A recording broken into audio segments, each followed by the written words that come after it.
Welcome to ENN On Air, our digital news show giving you the stories of today. I'm Ava Filippi. And I'm Alex Sterne. Thank you for joining us. Last Thursday, our Cameron Banks sat down with Monika Guzman, the author of Elon University's Common Read for this year, I Never Thought of It That Way. Here's a highlight of their conversation. We're all a mess of contradictions anyway.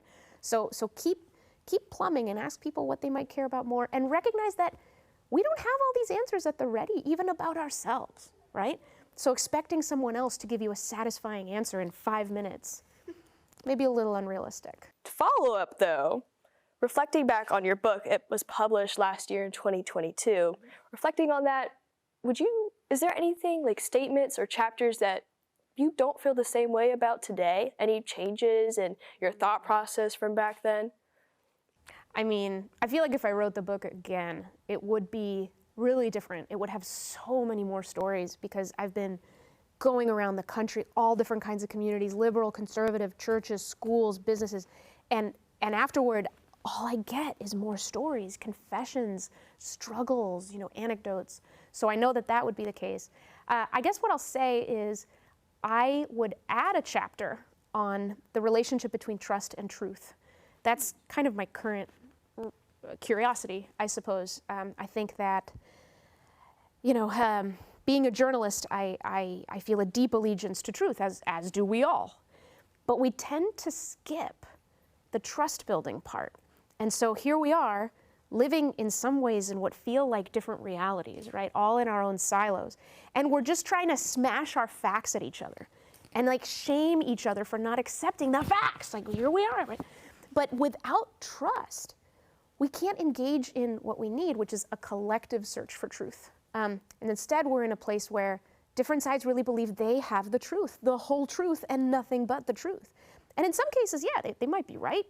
But collectively, if we engage in truth, in a search for truth, we're going to get a lot more complexity, a lot more nuance, and probably the kinds of material that we need to build the society we really deserve. You can find the rest of Guzman and Banks' interview on our YouTube channel or at elonnewsnetwork.com. With Student Government Association elections wrapped up, I spoke with freshmen about how they felt about voting and what it would take to get more freshmen involved in local elections. SGA held its annual freshman class elections, allowing students to voice their opinions for who would represent their class.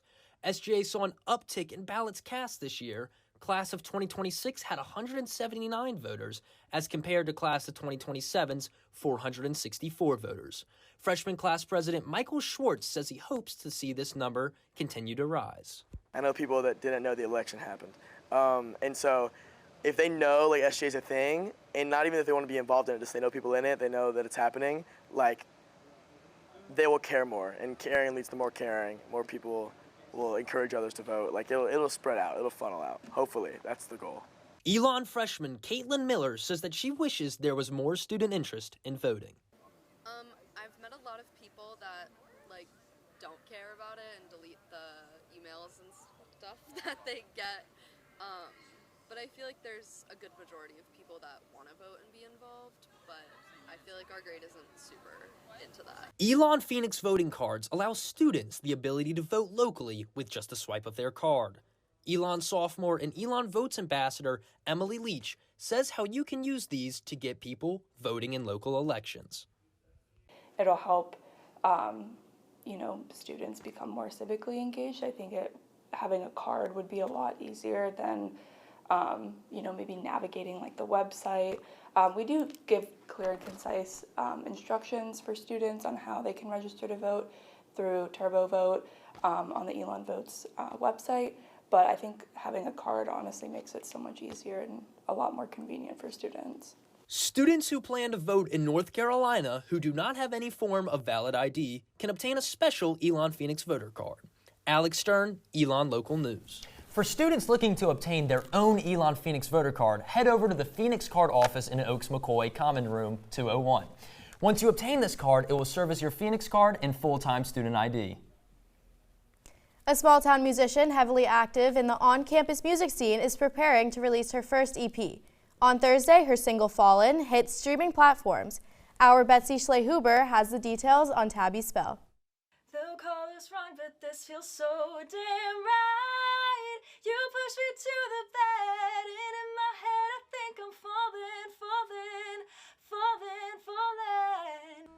Elon Jr. Tabby Spell has been working on her first EP for 3 years. Her newest single came out Thursday. She describes her music as singer-songwriter. Her biggest inspiration, the reason she sings, is Taylor Swift. I started analyzing sort of rhyming schemes and the strategies that she used, and I was sitting in English class not doing English work, but sort of like highlighting things in Google Docs and recognizing patterns. And Taylor did essentially teach me how to songwrite. Her EP, titled Young, is being recorded and produced in Lusby, Maryland. Between trips, Spell is the music director of Elon Muses. Elon Muses is the show choir on campus. She is also in Tektronica and Electric Ensemble. Spell said the many performances she does has helped her be more confident when performing her own work. I was so used to musical theater where you have a whole ensemble behind you and all these people picking you up, but when you're a solo musician, it's just you. And even on top of that, it's stuff that you wrote. So you're really just bearing your soul for everybody. Over the summer, Spell did her first Southern Maryland performance outside a music shop. She said she was excited to introduce her hometown to a new chapter of her life. She also received offers to book other shows in Maryland. Spell said the EP is about her freshman year of college. She learned about love, loss, and growing up. She hopes listeners can relate to her music during their personal struggles, like she did with Swift's music. I want them to have that moment that I had where a lyric comes out and you go, oh my gosh, that's exactly how I'm feeling. While Spell doesn't have an exact release date for her EP, she hopes people can start relating by the end of this year. Betsy Schlehuber, Elon Local News. Fallen can be streamed on all music platforms. Her first single, Young, is also available to stream. For an in-depth look on the Swiftie, pick up a copy of this week's Pendulum on Wednesday. That's all we have for you this evening. Thanks again for watching ENN On Air.